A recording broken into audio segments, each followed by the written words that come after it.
It's not our most famous swamp monster. And I know you're thinking there isn't a lot of room to hide in here. And no, I don't see the monster under your chair. Maybe at the end you'll be able to help me find it. Mr. Butler sits down on top of his teacher's desk, which is terribly small. He explained earlier that the desks were small because people back then were smaller. He starts in, seemingly in the middle of some speech, one that is missing an introduction and the aid of visual media. The body becomes monstrous.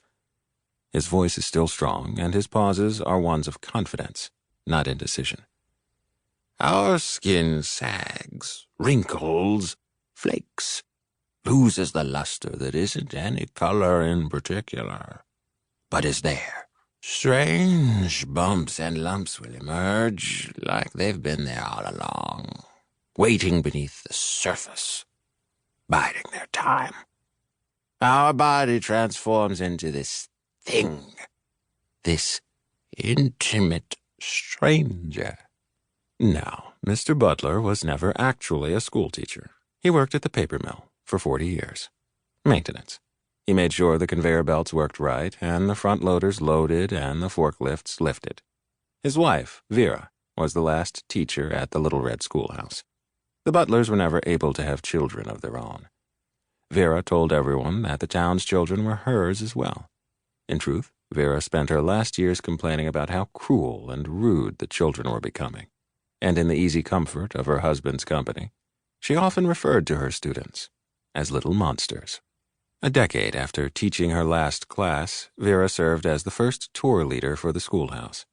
When she died, the town council unanimously decided that Mr. Butler was in fact the school's last teacher and changed the public record to reflect as much. For those of us who have had the fortune of experiencing advanced age, the skin is the first thing we notice about our new monsterness.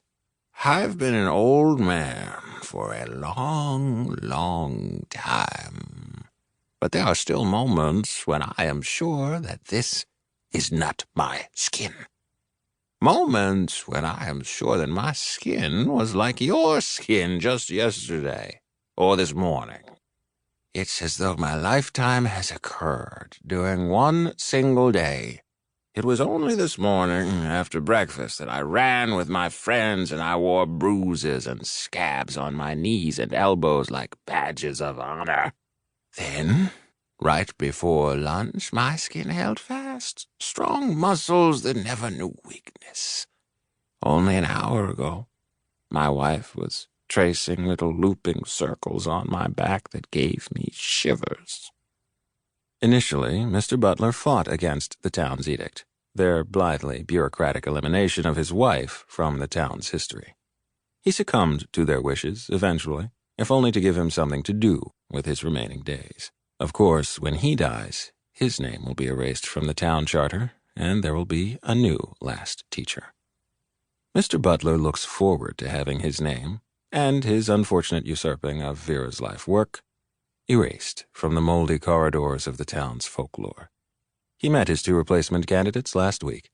Despite their doctor's notes and claims to having their original hips and teeth, the candidates looked to be in ill health.